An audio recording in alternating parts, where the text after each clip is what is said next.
Hello, my name is Carla Day-Johnson, and I'm with the Hedberg Public Library Art Committee. I'm speaking today with Norm Starks of Beloit, Wisconsin, whose artwork will be displayed at the library for the month of December.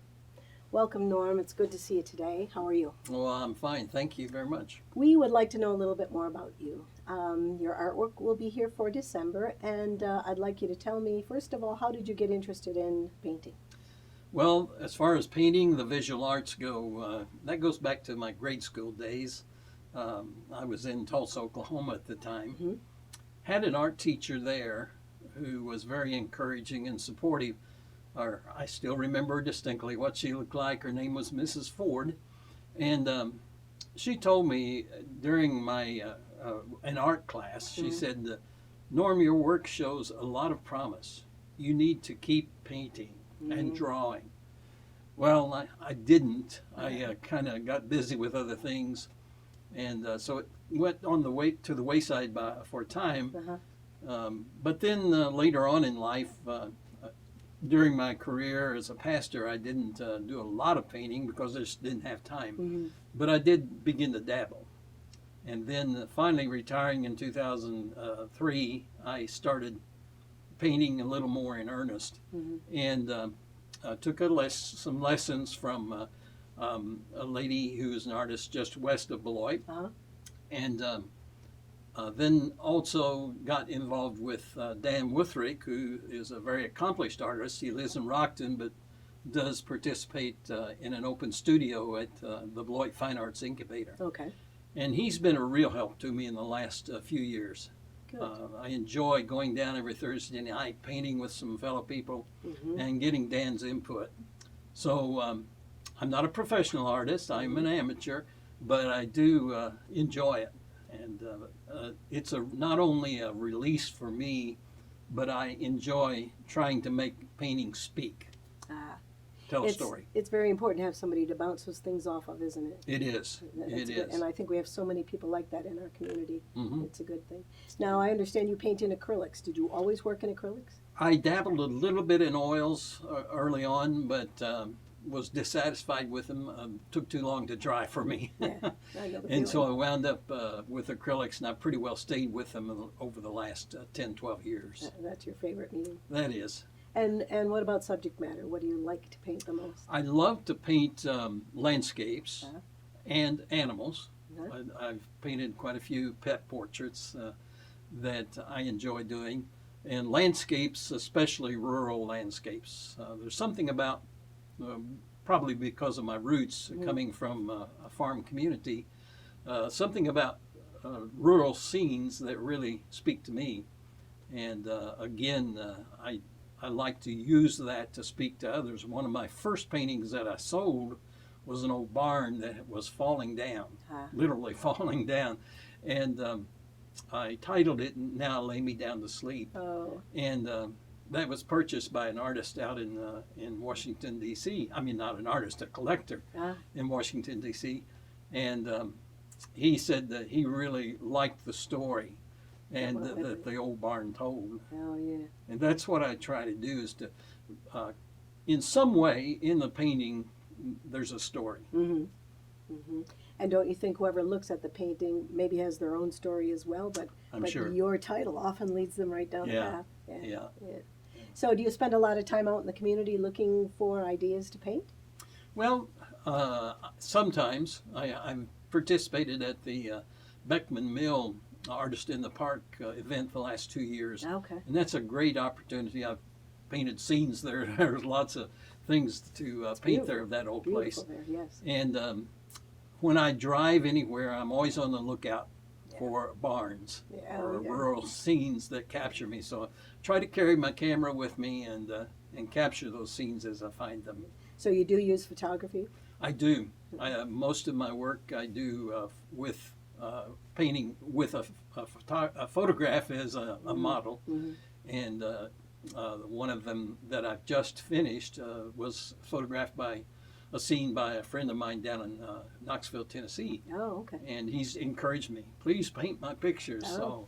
So I'll put my little touches on them that'll be a little different, but Right. but those kind of things are always interesting to me.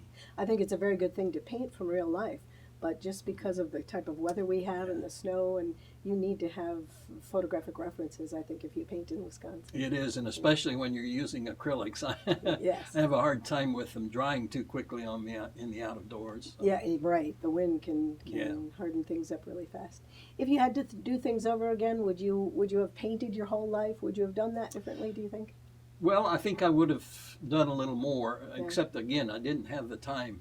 I got involved in other arts as well, and music. That was 25 years of my career has been devoted to music ministry. Okay. And I began to do barbershopping when I was in high school. 1957, I sang in a high school quartet and was there. We won the local competition in Tulsa. That got me started in barbershop. I've written several barbershop songs, and one of them is a song that's sung by the society all over the world, Sweet and Lovely. And I had the thrill recently of being down at the Midwinter Convention in Orlando, and had 3,500 men stand up and sing that song to me. So really? That was pretty special. special. Yeah. And so, I've been involved in the arts one way or another, just almost all my life. I still sing with Badger Courthawks here in Janesville. Okay. Yeah. It seems to me that people who have an artistic vision find some place to develop it. Yeah. Whether it's art or music or Sure. Yeah. Well, you brought in some paintings. Let's look at them and talk about what inspired you to paint them. This one kind of goes back to my days growing up in Sycamore, Kansas, southeastern Kansas, a little farming community. This house reminds me, although it's not an exact model at all, but it reminds me of my grandparents' farm. And the story that I kind of felt in this, I titled it Come On Home. And the story that I felt here was there's a family inside, obviously, the lights are on, perhaps gathered around the supper table, and they are inviting you to come on in, be a part of the family for the evening. Okay. And in a cold, hostile environment, snow and frigid weather, there's always that warmth of human connection that's waiting to take place. So that's where that came from, again, going back to my farm roots. Yes. Yeah. I think anybody who lives in a cold climate welcomes that warm kitchen on an evening, and the lights on in the house sure show that. The coolness and the blues in the composition are very effective in that case. Well, thank you. Yeah. Let's see what else we got here. Oh, this is the one I like. This is going back to my farm roots again, and that fella sitting on the tractor there really is my uncle. He was the one who did most of the farming, although my grandfather was there as well and did farming up until he got to where he couldn't handle it anymore. But my uncle was always out on the tractor, always doing something, and he always had a dog. Yeah. And so this picture I titled Done for the Day. Yeah. He's heading toward the barn. The little point of interest in this picture is that the fellow on the tractor and the dog are both looking off to back in this way somewhere.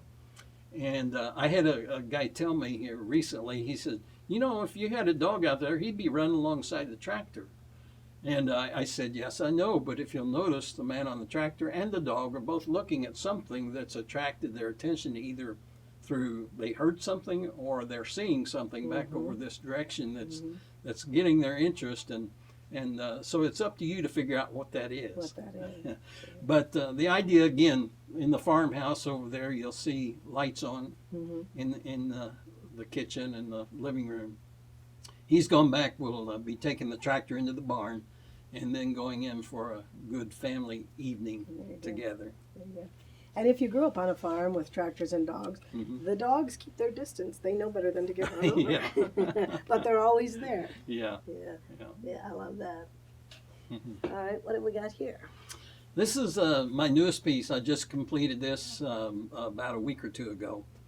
And it's done from using a photograph from a friend of mine who lives in Knoxville, Tennessee. He encourages me to use his painting as models. Mm-hmm. And this particular one, it was a scene that he took in over in West Virginia. And I titled this "What's Left of the Old Homestead." Mm. And of course, the thing that immediately grabs your attention, I think, are the orange pumpkins in the foreground. Here's an old, dilapidated, empty, abandoned house, Mm-hmm. and the owners are long gone. But in the foreground, their pumpkin patch is still operating on its own. And I made the observation on my websites where I have this picture displayed that to me this is a reminder that no matter when we've abandoned our earthly bodies, our fruits are left behind. Oh. And still have an effect years later, Uh-huh. either good or bad.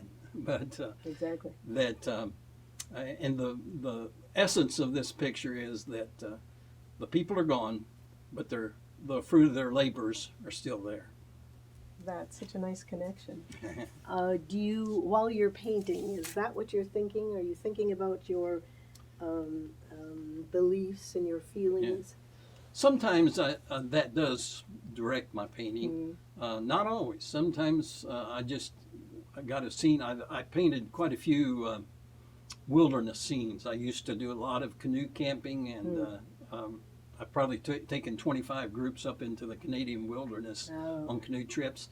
And so I painted from memory some of those scenes that I saw there.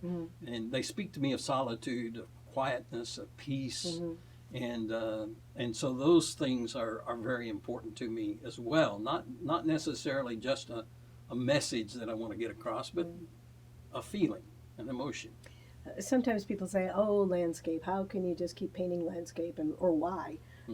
Take a photo of it. What's the difference? Yeah. But there's something about that feeling, that what you're feeling while you're looking at that can't be displayed in a photo. Yeah. And when you try and paint it and give that feeling, however you happen to change that scene or whatever, and maybe sometimes I even think it's the act of actually painting it that recreates that feeling for you. Very much so. Right. And I think that's maybe the more important thing. Yeah. The other aspect of that is some people say, they're going to sit down and they say, I'm going to paint something blue today. I'm going to use blue. And I've never been able to do that because it gives you nothing. Just the color. That's not enough for me to start a painting. Actually, that was one of the motivations for that first picture Was there, it? which is predominantly almost all blue. And I'm a part of a group online called Blue Painters. Oh, okay. And the challenge was issued to us there by the group leader to paint something blue, all blue. And so that kind of was a start. But then I began to draw on my past experiences with the farm and my grandparents. There's more so that, to it. Yeah, it really contributed to it. It's not just a color. Yeah. Now, when you talk to people about your artwork, and like you are with me, explaining these feelings that come behind the paintings, is that well received by people? I think most people do. It's like any other aspect of life. There are different styles of art, and obviously what appeals to me may not appeal to everyone else. I know that they don't. To me, abstract painting, I get nothing from. But in my current mentor, Dan Wutherick, and I should especially mention him because he has really been an influence on my work. Dan holds an open studio at the Beloit Fine Arts Incubator every Thursday night, and there are a few of us painters that gather together there under his direction and tutelage. As much as we want from him, he'll give us. But he keeps trying to draw me into doing some different styles. I'm a very a realistic painter, and he keeps saying, "Tonight you're going to do an abstract." Well, I do it, but it winds up usually going in the trash because I don't feel like it speaks to me. Well, I think sometimes trying a different style like that just opens you up a little bit more to possibilities. It does. I think it's a good thing exercise. to do. Yeah, right. It is. Right. It may not be where you end up, but Yeah. yeah. Well, do you do all of your own framing? Not all of it, but most of Most it, of it? yes. Yeah. Most of it. Do you I find that sort of completes it for you? Definitely. I think framing is essential to presenting a good product. Mm-hmm. Um, and Dan has especially made that impact on me. He talks a lot about how you frame the piece, Mm-hmm. whether or not you mat it, whether or not you glass it, all of those things that go into the finished product. Um, and it is, I think, he's very right that the framing completes the piece or it destroys it.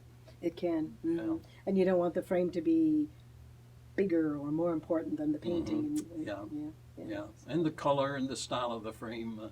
In this instance here, of the last one that we talked about, I used a kind of a barnwood frame because of the old wood that's in the picture. Yeah. Interesting. Well, have you displayed any place else besides the library? Oh yes, I've participated in the Wisconsin Regional Arts Program for the last 7 years, I believe. Oh, okay. Won 6 state awards during that time. Excellent. And state award simply means that your painting is accepted to be in the state exhibit up in Madison each year, and an opportunity to be chosen for a cash award there. I've not won any cash awards yet there, but at any rate, that has been a good motivator for me to get some new work done. And I've exhibited there, and I will have a solo exhibit in May next year at the Beloit Fine Arts Incubator. Okay, good. So those are my most recent things here at Hedberg and then also at the incubator in Beloit. Okay. With the Wisconsin Regional Arts Association, don't you find that so, it's just intriguing because you're meeting with other people from the community who are also non-professional and are just working towards their own individual goals. But Yes. And you know, getting acquainted with other artists and seeing their styles and the way they produce their art is very, very helpful. I think so. And I really enjoy being with the other artists and getting their viewpoints and their ideas. Yeah. We have a very good art community here in the Janesville-Beloit area, and it's, again, great for you to be able to hang your paintings here in the library. We're looking forward to it. Very appreciative of the library's efforts to make this available to the art community. So in your busy life, how do you find time to paint? That's a good question. Sometimes I thought when I retire, I'll have plenty of time to devote to a hobby. Well, it doesn't work that way. I don't know how I had time to work, but nevertheless, I do have more time that's less structured than I did when I was working full time. So I've tried to make some effort to paint at least once a week, and sometimes more often, especially if I'm working on a particular painting that I want to get done. But you have to, as with anything else in life, you sometimes have to carve out time. Yes. You have to make sure that you take the time to do what you're wanting to do, and that's not always easy. Well, now by going to the incubator on Thursday nights, that helps. That sets out a chunk of time for you. That does, and I really appreciate that. And my wife, fortunately, understands that. She's very good about supporting me and letting me take that time every Thursday night to spend away from home. But other than that, you don't necessarily paint every week. I do try to paint at least once a week. Because some people paint every day. Yes, I know. Can't imagine it. I know. And but I'm not a professional artist. I still enjoy selling paintings, and I have sold a number of paintings. I've painted a lot of pet portraits for people, custom portraits. Sold one of those as far away as Australia. Really? And yeah. Now, how did someone from Australia find you? Through my websites. I have 2 websites on Fine Art America and on Etsy.com. Okay. That are points of sales. Okay. And I sold, as I say, about 28, I think, online, all the way from here locally to Australia. And I have a painting in Washington, D.C. that's hanging in a lawyer's office there. Good. And a number of those places. And again, you know, I'm always interested in selling my paintings, but it's not a profession for me. Mm-hmm. It's something I enjoy doing and enjoy sharing with other people. So you basically paint for yourself, unless somebody commissions you to do I've done commission paintings, so I enjoy doing that too, mm-hmm. both of buildings, old houses, old homes, as well as pets, a lot of pets. Yeah, okay. What do you do when you get a block where you have a problem with a painting or whatever and you stop and then you just can't get back? What do you do? I've got one sitting at home like that. Everyone does. Yes. I think you can do one of two things. One, you can abandon it, which I have done in the past. It's hard to get the next one going, though, yes, isn't it? yes, sometimes that's true. And the other thing is to go back and get someone else's take on what you've done so far, and ask for their input. You know, what do I need to do to this to complete it, to make it right? And Dan, again, has been a wonderful help in that regard. I've taken half-finished paintings in and said, Dan, what can you suggest? Yeah. And he's very good at doing that. And I think other people, not necessarily just artists, can tell you, well, here's what I'd like to see. My wife is good about what's missing. Oh, is she good? Yeah, she's good about that. Okay. She is a fairly a good artist herself, but she doesn't paint. She's just kind of given up on that. She's got a lot of health problems. But just to get someone else's viewpoint and input sometimes gets you started again. I used to hang it on the wall, and then every time I would walk past it, contemplate what was missing or what was wrong or what did I want to do instead. And that would sometimes help me over that hump. But it is good to get somebody else involved. It gives you a new perspective. Right. Yeah. So what are your plans for the future? What will we see you be doing maybe a year from now? Well, I hope to be continuing to paint as long as my health will allow it. And right now that's not a problem. So I look forward to painting as long as I can. I'll continue to be selling on my websites and exhibiting when I can. And participating in local events. I really enjoy the rap events, and they've been a real help to me. And the fellowship with other artists through that organization has been very good. Well, good. We'll maybe even see you do some abstracts. There's a slim possibility. Well, it's been a pleasure. Thank you for coming in today. Thank you so much, Carla. Please join us at the library during the month of December, where Norm Starks will display his artwork. Thank you for tuning in today. Bye.